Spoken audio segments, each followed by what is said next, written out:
Hello, friend, and welcome to Sturdy Girl, a podcast focused on strength, not size, where you'll hear conversations around healthy body image, cultivating confidence, and being a resilient human in both body and mind. Today, we're going to talk about the thing that sets the foundation for the whole season, and that's what is body image, how it forms, and 3 tips to start improving your body image right now.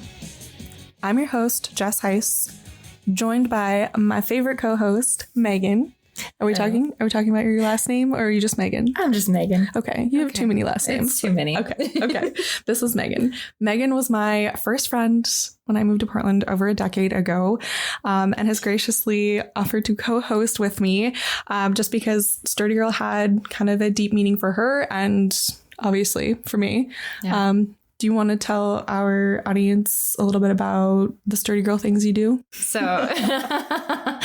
I just came off of a race season for mountain biking. So I do enduro racing. You're a racer. Yeah. And I also like to Olympic lift. I like to hike. I like to be active. And so I think for me, that's kind of how I interpret being sturdy. Like my perception of myself has changed so much, and just being able to do all these activities and not really care so much about how I might physical look. appearance. Yeah, absolutely. And putting myself out there. I love it. I guess a little sturdy side note on myself. I was a marathon runner for over a decade. Everything from like 5Ks to 50Ks. Loved it. And then forayed into powerlifting about 3 years ago and have been doing that predominantly. I did run a half, I guess, this spring. That was not that long ago. But it's mainly powerlifting. And that's my Sturdy Girl story. I love hiking as well, being outside. We live in the Pacific Northwest. Like, I think that lends itself to just getting outside a lot. But yeah, these are the voices you get to hear through the podcast. Let's dive right in and let's talk about what exactly body image is. Do you want to kick us off? Sure, I'd love to. What is body image? Body image is the mental representation of an individual created of themselves. So it may or may not bear any relation to how one actually appears, which I think is pretty important. Right? How much of it is about how we actually look versus our perception of our appearance? And that ties right into the types of body image. There are 4 types. So there's perceptual, the way you see your body. Affective, the way you feel about your body. This is affective, not effective. Cognitive, the way you think about your body. And then behavioral, which is probably the big one here, right? Yes. The way you act as a result of your body image. So it's not the way you act as a result of the way your body looks. It's the way you perceive your body. Yes. So 4 types there. Okay, so diving a little bit more into body image itself, there are so many different ways to identify body image, right? We have positive and negative body image. You may have heard talk of body image neutrality, feeling neither positive nor negative about our bodies. I just realized I said there's a growing body of research on body acceptance, and body image resilience is another term as well. So what's our goal here? Sturdy Girl is its own mindset, with a big focus on resilience and body acceptance. But one thing I really want to just throw out there, there's no right answer. Mm-hmm.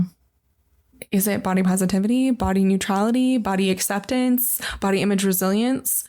That's really up for you as a listener to decide throughout this whole first season. Our goal here is to help you understand 2 things. 1, combating negative body image is a practice. And 2, the way our body looks has nothing to do with our worth. Okay, so that first part, body image being a practice, it is like when people talk about happiness and achieving happiness.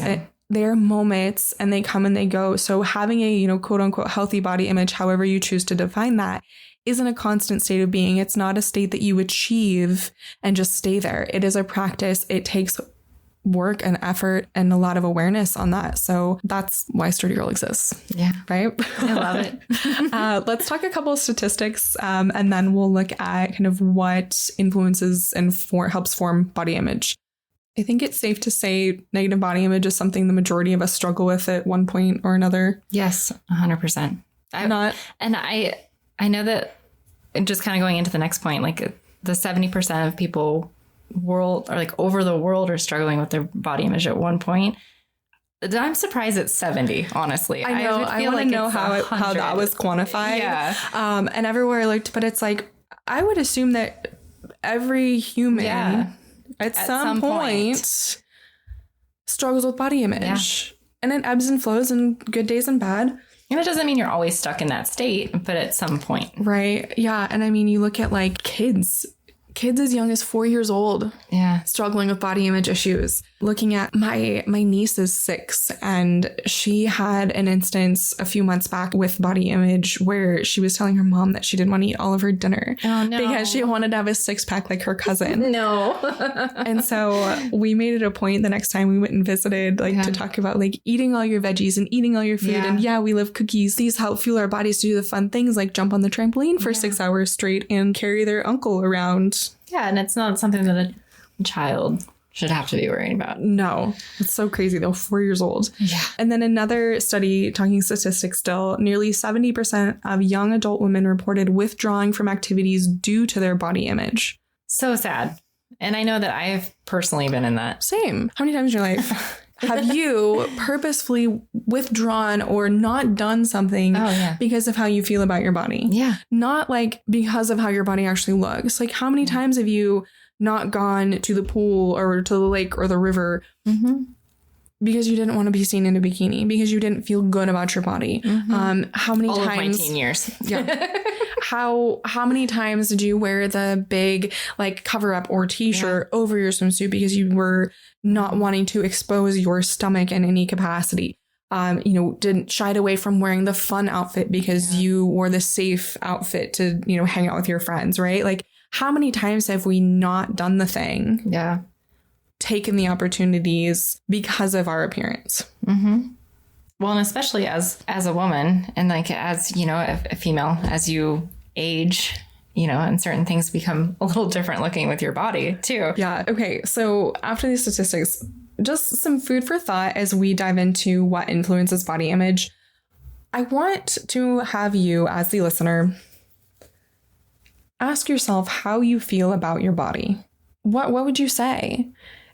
If I were to ask you if you were healthy, what would you say? If you consider your health without focusing on body weight, shape, or size, how does that change your perception of health? Now, I'm going to be clear, like health has a really, really broad definition here. I don't want to give a definition to this. I want this to just be floating around in your brain as we start talking about the things that influence body image. Let's dive into body image influences. Just a disclaimer, I am going to kind of gloss over these as we go through them because there's a whole different episode where we're going to break down these influences in greater detail because there's a lot to be said about how these things influence our body image story and how important it is to understand them and be able to break them down. But the first one is media. So media messages, societal norms, cultural messages. The idealized beauty standards is a whole nother thing. And this has changed so much over time. I mean, even in my, growing up, the perfect image of what you should be has changed so much from what it is. But that's the thing. Like societal standards are always changing. Yeah. And so if you're trying to constantly keep up with that. And you think about that messaging. Yeah. And one thing to remember with all of this too is like, other people don't judge you as harshly as you judge yourself. Yes. So when you look at all those media messages and you're like internalizing a lot of messages and judging, we're our own worst critic. And then the next one is interpersonal and life experiences.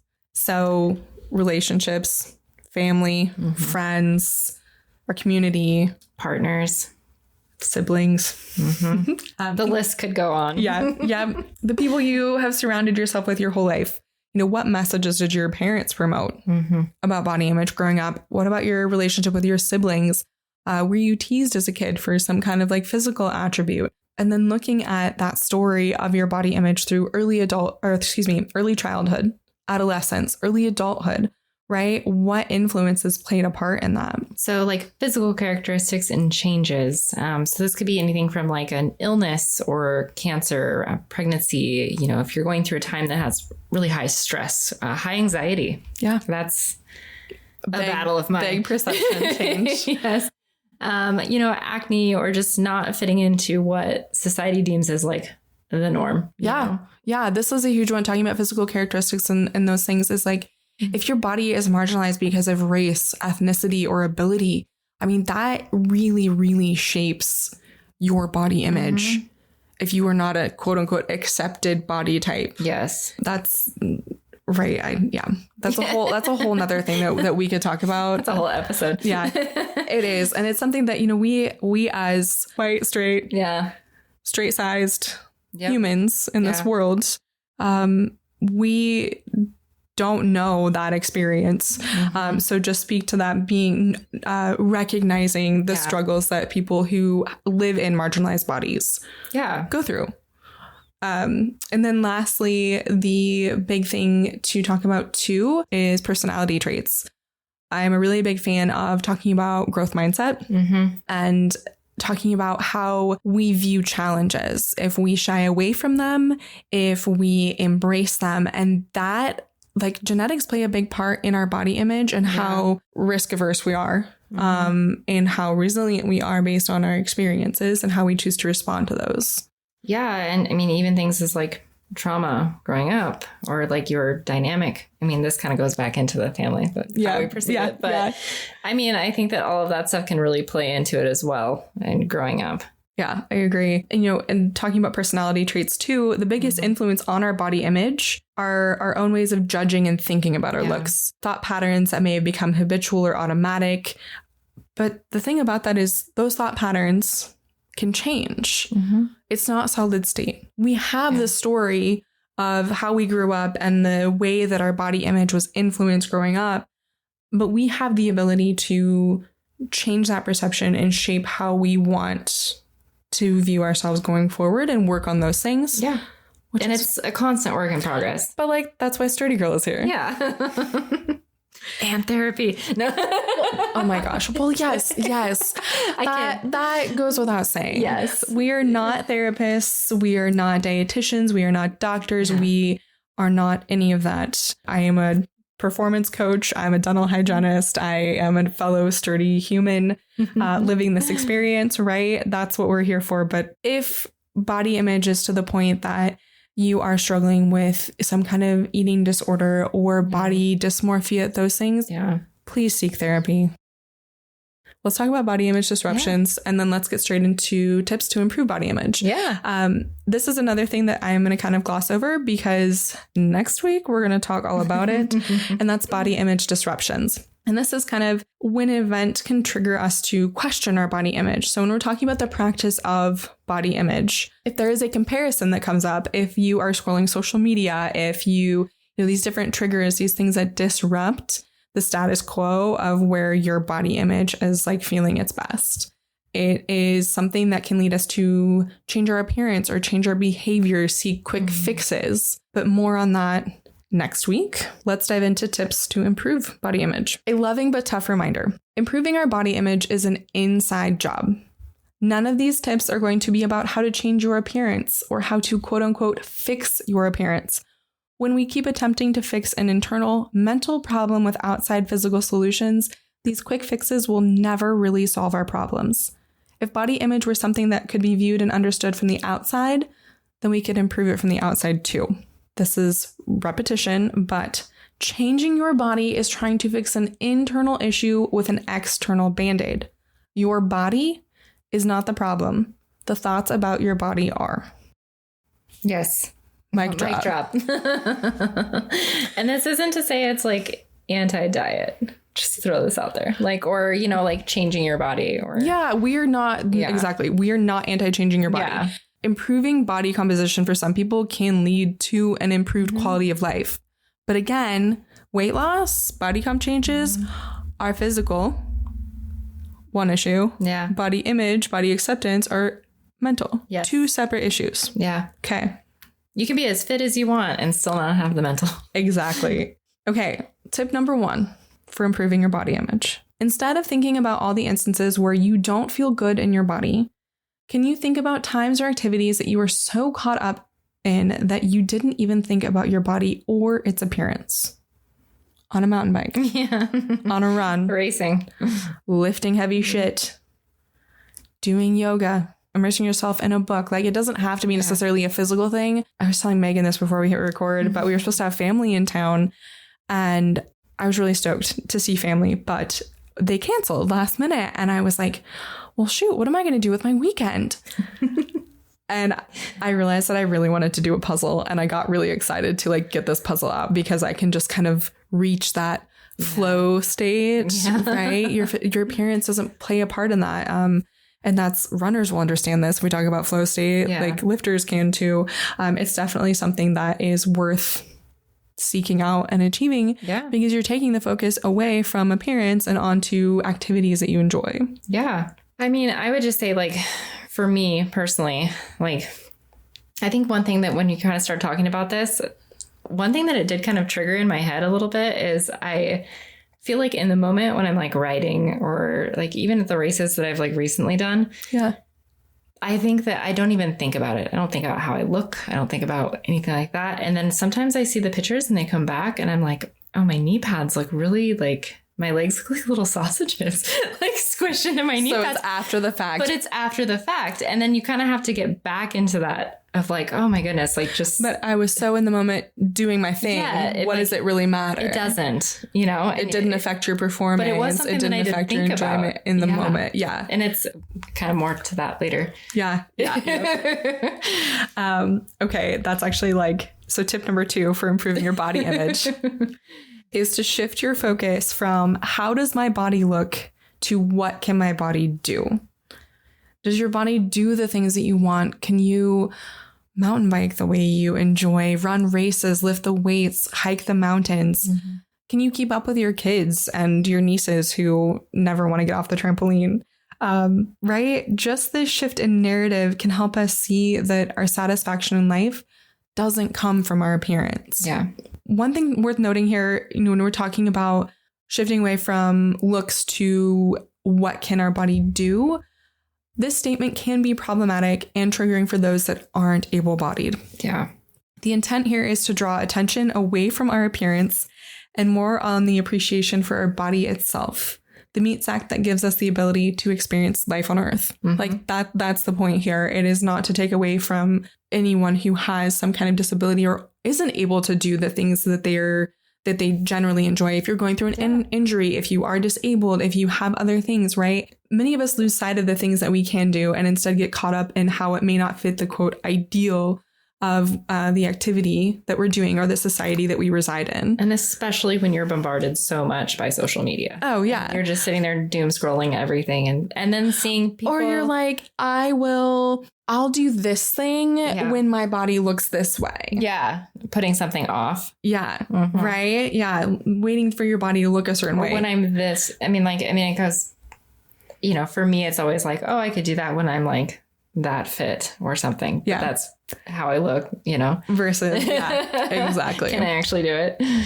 And tip number 3 for improving your body image is exercise. Now, hear us out on this. We're not going to tell you that running, lifting, mountain biking, they're going to fix your body image struggles.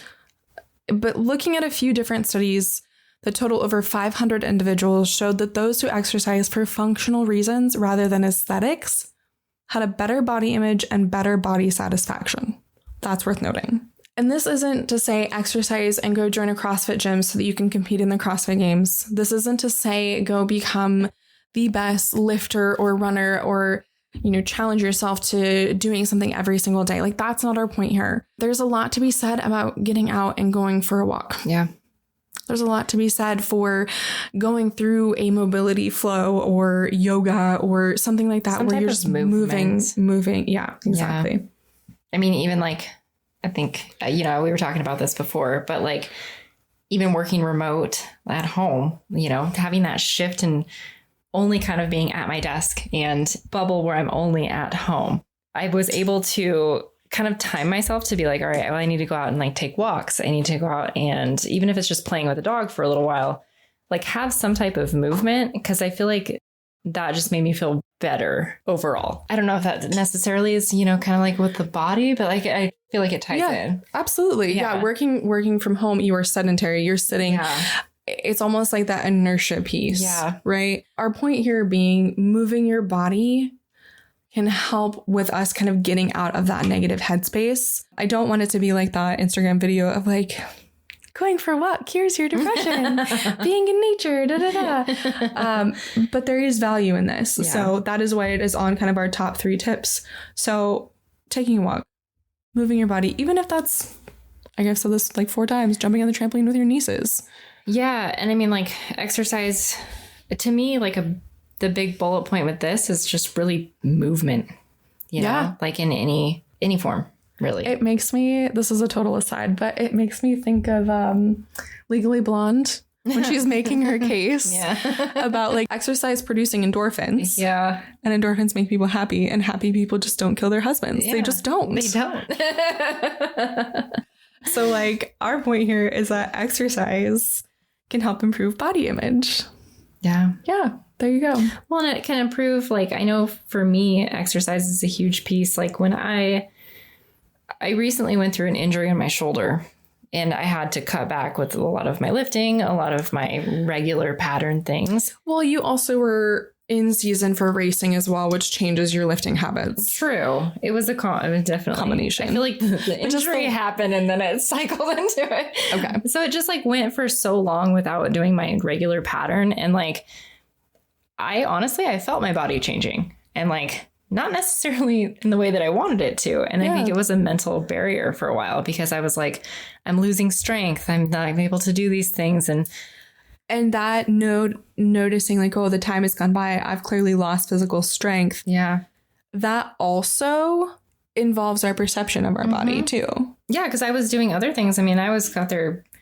You're biking, a ton of elevation like every weekend. You were still super active. I was very moving active. Your body, but like when you know you've shifted away from this modality for a time. I mean, that's me and running right now. Yeah. Like I still run a couple days a week, and I keep that, cardio base, if you will, but I'm not as fast as I used to be. And it's not. And I changed that perception. Oh my God, I don't look like a runner. I don't feel like a runner.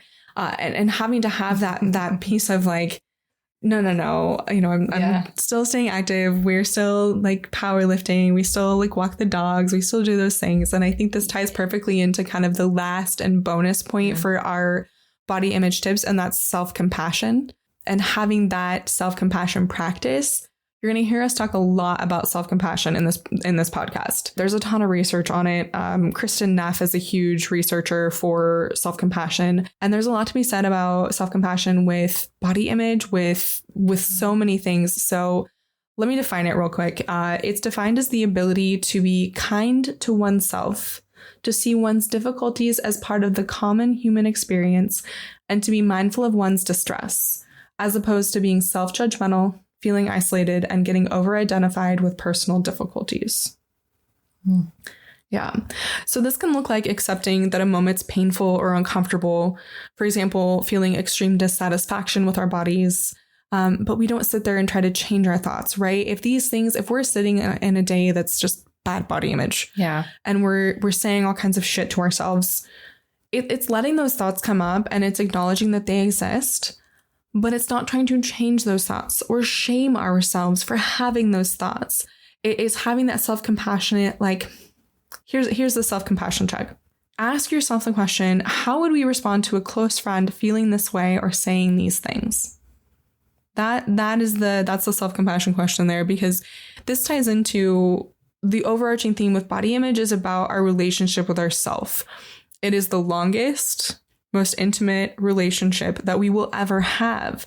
And there's a lot of value of being able to shift away from shame and guilt to self-compassion. And that's something that you and we'd kind of talked about shame earlier, and just how important it is to shift away. Because it's like, there's even times now, I would say in the last like 6 months or so, self-compassion has been heavy on my mind. And it's really come from a lot of the reading I've been doing for research for Sturdy Girl, is paying attention to those thoughts that come up. And I'd get home from work at the end of the day, and shame and, it's like shame and or guilt to just be like, why didn't you get up at 5 and work out in the morning? Now you still have to work out in the evening. You're so lazy. It's this, it's that. And the self-compassionate piece would come in and say, you're still getting your workout done. It just looks a little bit different, and it's at a different time of day. What's the difference? And I think that is such an important piece of body image, is being able to be compassionate, because you're going to go a lot further in life with compassion than that shame piece. Well, and shame does no one good. As someone who has dealt and with a lot of therapy in shame and guilt, and, you know, I think that has spilled over into so many things, and body image is a huge part of it. Oh, absolutely. And the response of like feeling shame when you're not as active as you should be. And I know it's kind of like we said exercise, but there is a point where you can be in the opposite spectrum of it, where you're used to a pattern of like, I need to do this and this and this, and like I have to be consistent with this, and this is the only way I'm going to feel better. And it took kind of going, for me personally, kind of going into like therapy, and also recognizing like it's okay to have those moments of the puzzle and, you know, things where you're like, just, I'm not going to think about anything and I'm going to be in this. Yeah. Or choosing the self-compassionate person is the one who gets done with a long day of work and realizes that the better answer is to rest than it is to push through a hard workout. Yeah. Or do the puzzle instead of going on the long walk. Self-compassion can also say, the right answer is to get my workout in at whatever capacity I do have. If I'm tired, do I adjust the RPE? Do I adjust the intensity? Do I pick the main lift and move on? Or sometimes the answer can be simply to rest. I will say I've never regretted working out, though. True. No, I know. But I feel like that's such a misunderstood when someone's like, the only workout you regret is the one you didn't do. Oh, 100%. It's not like that. But I just mean like if you want to do something super simple and you're like, I'm not going to do that. Like modify my whole program today. Right? But it's the modification of showing up where you are that day. Yeah. I think that's more to the point than like, don't skip your workout. It's like you train based on RPE and you train based on like where you're at that day. And that's super important. So that, if you have 6 exercises on the lift or something and you go and you get the first one done, you're like, F this, I'm done. Yeah. That's okay too. Can I just say too, like you said RPE, in my like lifting program, I will say I love doing RPE versus your percentages. Because I feel so I know this is a separate tangent. This is like so lifting, niched. I hate lifting percentages as well. Yeah, because I feel give me RPE and give me a weight range. Yeah. Well, sometimes it just makes me feel bad because I'm like, I can't be at my 80% today. No, it should be at like what I think is 80. how whatever 80% feels like. Yeah, absolutely. Life RPE. Yeah, there you go. I like it. Okay, so to recap, here are 3 tips to improving body image. Think about times or activities when you didn't think about your body. Find that flow state, do those things. Shift your focus away from how does my body look to what can it do. 3rd, exercise and everything that entails. And lastly, practice self-compassion. And that is it for your tips on improving body image. Thank you for tuning into the first episode of Sturdy Girl Podcast. Next week, we will be talking about getting through a bad body image day. And like we had said before, talking about body image disruptions. Be sure to tune in next Wednesday when the next episode drops. We'll talk to you then, friends. Bye. Hey friend, sending you a virtual hug, high five, or fist bump to say thank you for listening to another episode of Sturdy Girl. We're so stoked you're here. Please consider following or subscribing on iTunes, Spotify, wherever you listen to podcasts. Like us, review us. We're just glad you're here. Until next Wednesday, stay sturdy, friends.